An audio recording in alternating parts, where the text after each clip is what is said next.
मेरी बीवी की बेशर्म बहन। सौरभ ऑफिस जाने के लिए तैयार हो रहा था। वो आईने के सामने खड़ा अपने बालों में कंघी कर रहा था। उसकी पत्नी दीक्षा किचन में गर्मा गर्म पराठे बना रही थी। तभी दीक्षा का मोबाइल फोन जो उसके बिस्तर पर रखा हुआ था वह बज उठा। सौरभ ने फोन देखा तो उस पर डिम्पल कॉलिंग लिखा आ रहा था। उसने गंदा सा मुंह बनाया। तभी दीक्षा की आवाज़ किचन से आई, सौरभ, मेरा फोन बज रहा है। अरे देखो तो किसका है। सौरभ कहता, डिम्पल का है दीक्षा। तो उठाओ ना, देखो तो क्या बोल रही है। लेकिन सौरभ ने डिम्पल का कॉल पिक नहीं किया। इस बीच कॉल डिस्कनेक्ट हो गया। तभी एक बार फिर से डिम्पल का कॉल आने लगा। सौरभ ने मोबाइल उठाया और उसे लेकर दीक्षा के पास गया। सौरभ कहता, लो तुम ही बात कर लो ना। दीक्षा कहती, तुम भी तो सौरभ हद करते हो। डिम्पल तुम्हारी साली है, तुम उससे ऐसे बिदकते हो जैसे कि वो तुम्हें खा जाएगी। यह कहकर दीक्षा ने फ़ोन उठाया। डिम्पल कहती, ओए कहाँ थी तू, इतनी देर से फ़ोन क्यों नहीं उठाया। सुबह सुबह ही जीजा जी से रोमांस कर रही थी क्या। दीक्षा कहती, अरे यार, शादी के बाद सुबह सुबह रोमांस पति के साथ नहीं, किचन में पराठों के साथ होता है। पराठे बना रही हूँ तुम्हारे जीजा जी के लिए, ऑफिस का समय हो रहा है ना। डिम्पल कहती, सही है। सुन, मैं 3 महीने के लिए बेंगलोर आ रही हूँ, ऑफिस की ट्रेनिंग है। दीक्षा कहती, सच, सुबह सुबह तो तुमने मस्त खुशभरी दे दी।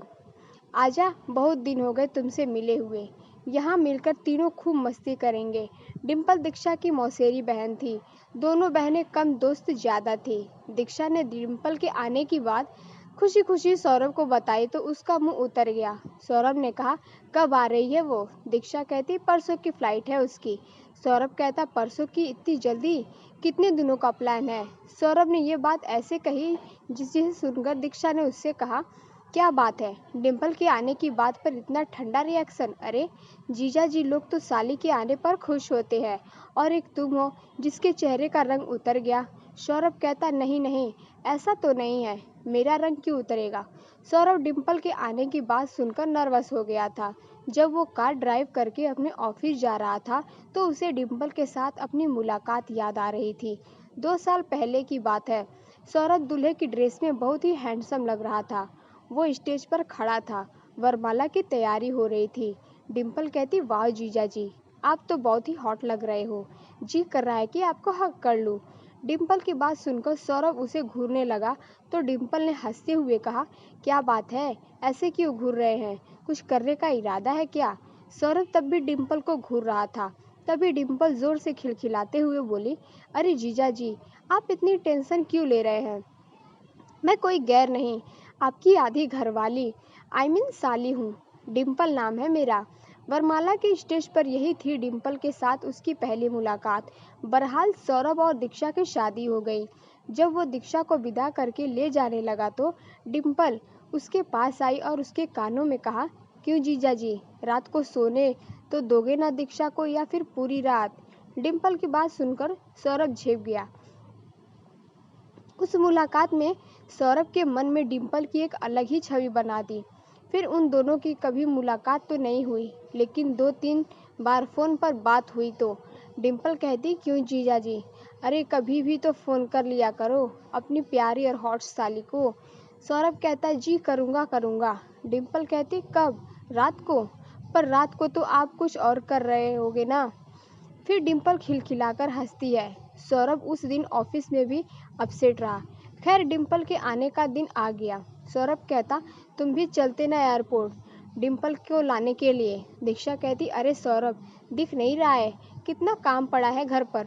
अगर तुम्हारे साथ आऊँगी तो खामखा बहुत देर हो जाएगी। तुम चले जाओ ना, मैं तब तक लंच तैयार करके रखूँगी। उदास मन से एयरपोर्ट पर गया। जब वो एयरपोर्ट पर पहुंचा तो डिम्पल की फ्लाइट लैंड कर चुकी थी। वो एयरपोर्ट के बाहर काले रंग की मिनी स्कर्ट में खड़ी थी। जैसे ही सौरभ वहां पहुंचा, उसने दौड़कर उसे गले से लगा लिया। सौरभ का दिल जोरों से धड़कने लगा। डिम्पल कहती, क्या जीजा जी, बहुत तड़पाते हो आप, कहाँ रह गए थे आप। 10 मिनट से आपकी खूबसूरत और हॉट साली आपका वेट कर रही है, और आप हैं कि अब आ रहे हैं। सौरभ कहता, वो ट्रैफिक में फंस गया था। डिम्पल कहती, अरे कभी हमारी निगाहों के घेरे में भी फंसिए ना, निकलने का मन ही नहीं करेगा। ये कहकर डिम्पल फिर से खिलखिलाकर हंस पड़ी और एक बार फिर से सौरभ के गले लग गई। सौरभ चुपचाप खड़ा डिम्पल को देख रहा। डिम्पल कहती, क्यों जीजा जी, इसी तरह चिपके रहना है या फिर घर भी चलना है? सौरभ की आंखें शर्म से झुक गई। कुछ देर बाद डिम्पल और सौरभ कार में बैठे घर की ओर जा रहे थे। थोड़ी देर बाद वो घर पहुंचे। घर पहुंचकर डिम्पल ने जैसे ही दीक्षा को देखा तो डिम्पल ने कहा, ओए माय डार्लिंग, कितनी खिल गई है तू। लगता है जीजा जी खूब प्यार करते हैं तुम्हें। दीक्षा कहती, तू भी कर ले शादी, तुझे भी तेरा पति खूब प्यार करेगा। डिम्पल कहती, क्या दीक्षा, तू भी प्यार करने के लिए शादी की क्या ज़रूरत? क्यों जीजा जी? ये कहकर डिम्पल ने सौरभ की ओर देखकर आंख मार दी। सौरभ इधर उधर देखने लगा। डिम्पल को आए हुए 2 सप्ताह हो गए थे और इन 2 सप्ताह में उसने कई बार सौरभ को छेड़ा और कई बार तो उसके साथ ऐसी हरकत की उसका मन हुआ वो दीक्षा को बता दे। 2 दिन पहले की बात है। दीक्षा घर पर नहीं थी। डिम्पल बाथरूम में नहा रही थी। तभी उसने जोर जोर से चिल्लाना शुरू किया, जीजा जी, जीजा जी, अरे जल्दी आइए, मुझे बचाइए। सौरभ उस समय एक बहुत ही ज़रूरी फाइल पर काम कर रहा था, लेकिन उसने जैसे ही डिम्पल की चिल्लाने की आवाज़ सुनी, सौरभ ने कहा, ये तो डिम्पल की आवाज़ है, क्या हुआ उसे? वो भागा भागा बाथरूम की ओर गया। डिम्पल अब भी चिल्ला रही थी, जीजा जी, बचाइए, बचाइए। डिम्पल ने बाथरूम का दरवाज़ा खोला। उसके कपड़े पूरी तरह गीले थे। वह एक बार फिर से सौरभ के गले लग गई। सौरभ ने पूछा, क्या हुआ? तुम चिल्ला क्यों रही हो? डिम्पल कहती, जीजा जी, अभी यहाँ पर एक छिपकली थी, वो मुझे घूर रही थी। सौरभ कहता, छिपकली? यहाँ छिपकली कैसे आ गई? डिम्पल कहती, वो मुझे पता नहीं, शायद मुझे नहाते देखने का उसका मन हो। ये कहकर वो एक बार फिर से हंस पड़ी। इस बार सौरभ को उसकी हरकत पर बहुत गुस्सा आया। सौरभ ने डिम्पल को कहा, देखो ये सब मुझे अच्छा नहीं लगता, प्लीज़ ये सब मत किया करो। अगर दीक्षा को पता लग गया तो वो मेरे बारे में क्या सोचेगी? डिम्पल कहती, दीक्षा को बोलेगा कौन जीजा जी? डिम्पल ने यह कहकर एक बार फिर अपनी एक आंख मारी। सौरभ वहीं से चला गया। लेकिन डिम्पल की इन सब हरकतों के कारण सौरभ बहुत डरा डरा और टेंशन में रहने लगा। एक दिन जब दीक्षा ने उससे इसका कारण पूछा तो सौरभ ने कहा, दीक्षा, डिम्पल का बिहेवियर मुझे सही नहीं लगता। वो कुछ अजीब सा मजाक किया करती है, मैं उनमें कंफर्टेबल फील नहीं करता। दीक्षा कहती, अरे सौरभ, तुम भी ना, अरे वो साली है तुम्हारी, वो नहीं करेगी तुमसे मजाक तो फिर कौन करेगा? एक बात और, वो हमेशा से ऐसी ही है, उसकी बातों पर इस तरह टेंस हो जाओगे तो फिर हो गया, बात आ गई होगी। सौरभ भी दीक्षा की बातों को सुनकर चुप्पी लगा गया। लेकिन उस रात की घटना ने सौरभ की चुप्पी तोड़ दी। असल में कुछ दिनों से दीक्षा की तबीयत ठीक नहीं चल रही थी। उस रात दीक्षा को दवा देकर सौरभ गैलरी में टहल रहा था क्योंकि उसे नींद नहीं आ रही थी। तभी डिम्पल वहां आ गई। डिम्पल ने कहा, क्या हुआ जीजा जी, नींद नहीं आ रही है क्या? सौरभ ने कहा, हाँ, थोड़ा सिर में दर्द है। डिम्पल कहती, अरे तो मुझे बोलना क्यों नहीं है? रुकिए, मैं अभी आपको बाम लगा देती हूँ। सौरभ कहता, अरे नहीं नहीं, मुझे इसकी ज़रूरत नहीं है। लेकिन डिम्पल कहाँ मानने वाली थी। वो बाम की शीशी ले आई और सौरभ को ज़बरदस्ती बैठाकर उसके सिर में बाम लगाने लगी। बाम लगाते लगाते वह सौरभ के करीब भी आ रही थी और वो जानबूझकर अपनी गर्म गर्म सांसें सौरभ के ऊपर छोड़ रही थी। सौरभ को अनकंफर्टेबल लग रहा था, लेकिन वह वही हरकत किए जा रही थी, तो सौरभ का गुस्सा फूट पड़ा।